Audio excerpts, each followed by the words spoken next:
ఇశ్రాయేలీయులు కనానీయులను జయించడంలో విఫలం అయ్యారు. అప్పుడు ప్రభువు వారితో ఇలా అన్నాడు, నేను మిమ్మల్ని ఐగుప్తు నుండి బయటకు రప్పించి మీతో నిబంధన చేసుకున్న దేశంలోనికి మిమ్మల్ని నడిపించాను. మరియు నేను మీతో ఇలా చెప్పాను. న్యాయాధిపతుల గ్రంథం 2వ అధ్యాయం 2వ వచనం. మీరు ఈ దేశ నివాసులతో నిబంధన చేసుకొనకూడదు. వారి బలిపీఠములను విరగ్గొట్టవలనని ఆజ్ఞ ఇచ్చితిని గాని మీరు నా మాట వినలేదు. దేవుడు కనానీయులతో నిబంధన చేయవద్దని, వారి బలిపీఠాలను విరగ్గొట్టాలని ఎందుకు అంత ఖచ్చితమైన ఆజ్ఞ ఇచ్చాడంటే, పులిసిన పిండి కొంచెం అయినప్పటికీ ముద్దనంతటినీ పులియబెడుతుంది. ఇశ్రాయేలీలు తమ సొంత ఆలోచనలతో ఇలా అనుకుని ఉండొచ్చు, మేము పూర్తిగా దేవుణ్ణి విడిచిపెట్టడం లేదు కదా, వారితో కలిసి జీవిస్తూ మా దేవుణ్ణి మేము ఆరాధించుకుంటాము.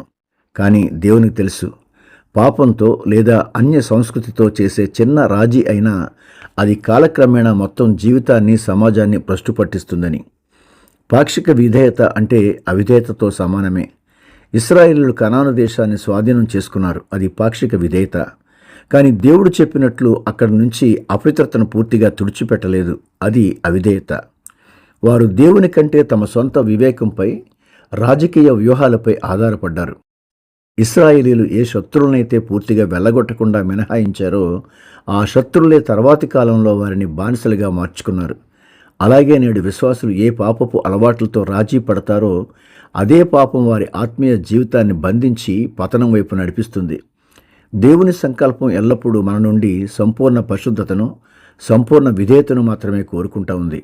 ప్రార్థన. తండ్రి, మాకు తెలియకుండా మా హృదయాలలో, మా జీవితాల్లో చోటు చేసుకున్న కనాను బలిపీఠాలను, లోక సంబంధమైన అలవాట్లు, పాపపు ఆలోచనలు, చిన్నపాటి రాజీలు పూర్తిగా విరగ్గొట్టే ధైర్యాన్ని, శక్తిని మాకు ప్రసాదించండి. పాక్షిక విధేయతతో మమ్మల్ని మేము మోసపుచ్చుకోకుండా మీ వాక్యానికి సంపూర్ణంగా లోబడే మనసు మాకు దయచేయండి. యేసుక్రీస్తు నామంలో ప్రార్థిస్తున్నాం తండ్రి, ఆమెన్. దేవుడు మిమ్మల్ని దీవించునుగాక.